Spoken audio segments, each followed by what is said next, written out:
Welcome to all new learners and the lovely subscribers of the channel Easy Trick for Computer Science, and that channel is for the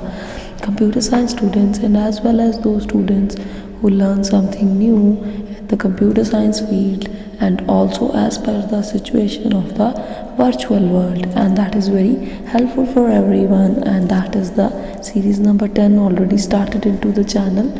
And in the previous part we discussed about the various types of operating system like single user, single tasking, multi-user, multitasking, multi-programming, multi-processing, and even also the time-sharing operating system in the previous tutorial. So the all types available into that channel, and the previous part link of the time sharing operating system available into the description box, and you can check it out. And when you will fetch that particular link and enter into another video, and in another video you will deal with another link for the previous part. So as per the type of operating system, we discussed the previous tutorial on the functionality of the distributed operating system, and that tutorial is related with the advantages and disadvantages of the distributed operating system. And the first advantage of the distributed operating system is that कि failure of one will not affect the other network communication, क्योंकि कल ही मैंने आपके tutorial में दिखाई थी ना diagram, जिसमें मैंने बताया था कि सेंट्रल सर्वर पे भी सब कुछ आपका अवेलेबल होता है, एक लोकल कंप्यूटर पे ही नहीं होता। सो अगर किसी मशीन को कुछ हो भी जाए तो उसका इफ़ेक्ट किसी भी कम्युनिकेशन लेवल पे नहीं पड़ता, क्योंकि सारे एक इंडिपेंडेंट जो सीपीयू भी यूज़ कर रहे हैं, मेमोरी भी यूज़ कर रहे हैं, उनके पास अपना अपना डाटा भी होता है और सेंट्रल सर्वर के पास भी होता है आपका डाटा। डिस्ट्रीब्यूट का मतलब यही है ना कि अलग अलग लोगों को कुछ कुछ काम डिस्ट्रीब्यूट किया गया है।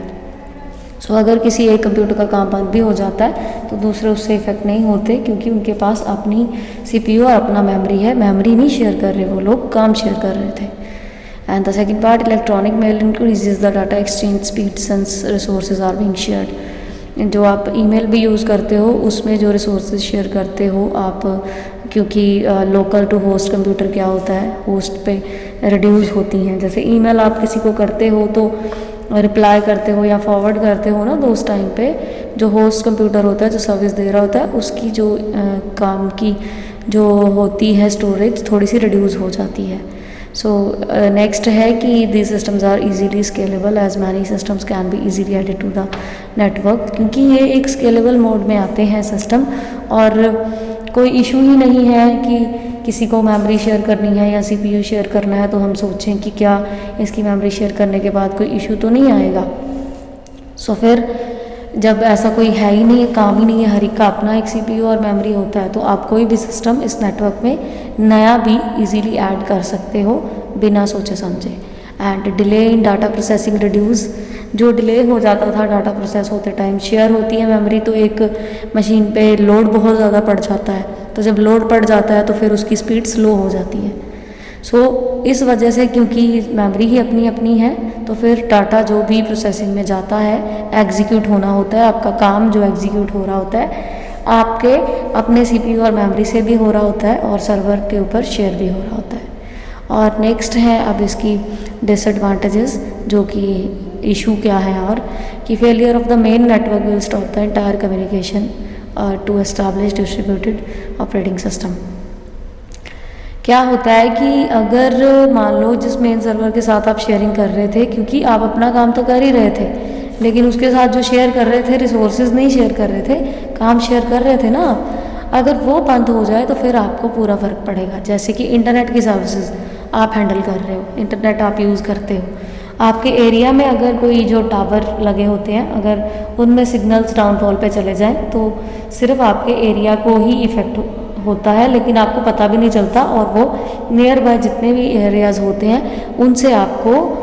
राउटर से, मतलब एक डिफरेंट राउटर अपना के आपको सर्विसेज दे देते हैं। अगर नहीं देते तो फिर आप उनके सर्विस प्रोवाइडर से बता देते हो एरिया कि कौन सा है, तो आपका नेटवर्क फिर ईजिली चलना शुरू हो जाता है। हाँ, अगर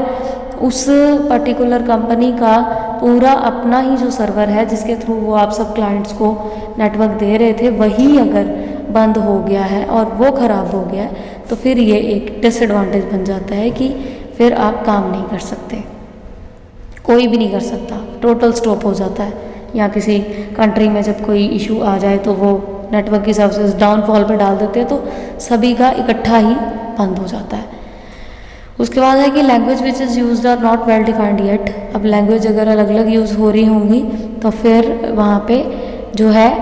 इश्यूज़ आ सकते हैं कि हर कोई अपना अपना काम अपनी अपनी लैंग्वेजेस के साथ अगर कर रहा होगा तो वो आते हैं। जैसे रीजनल लैंग्वेज जो आपके रीजन में होती है वो किसी दूसरे रीजनल पर्सन को समझ नहीं आती और उनकी आपको समझ नहीं आती,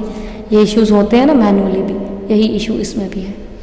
और इस टाइप के जो सिस्टम्स होते हैं readily available as they are very expensive, definitely expensive होते हैं क्योंकि सेंट्रलाइज्ड सर्वर के साथ भी काम करना होता है। सॉफ्टवेयर भी थोड़े से हाई कॉम्प्लेक्सिटी के होते हैं। सिस्टम सॉफ्टवेयर की जो लैंग्वेजेस चल रही होती हैं वो हाई सॉफ्टवेयर की होती हैं। इंटरनेट की सर्विसेज आप फ्रंट एंड पे हैंडल करते हो,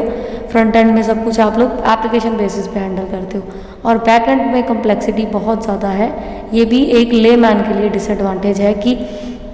अगर आपको एप्लीकेशन की जगह एक कोड दे दिया जाए आपको नहीं समझ आएगा।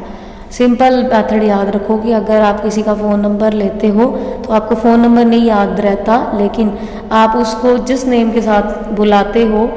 कोई भी निक नेम के साथ भी बुलाते हो तो उसको आप सेव कर लेते हो, तो इजीली आप उस नेम से सर्च कर लेते हो और कांटेक्ट कर लेते हो।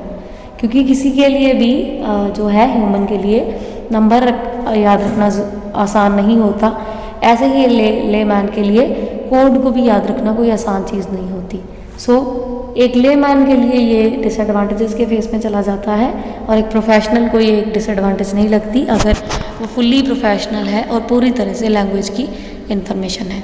सो ये डिस्ट्रीब्यूटेड ऑपरेटिंग सिस्टम की एडवांटेजेस बहुत ज़्यादा हैं, लेकिन लेमैन के पॉइंट ऑफ व्यू से डिसएडवांटेजेस भी हैं।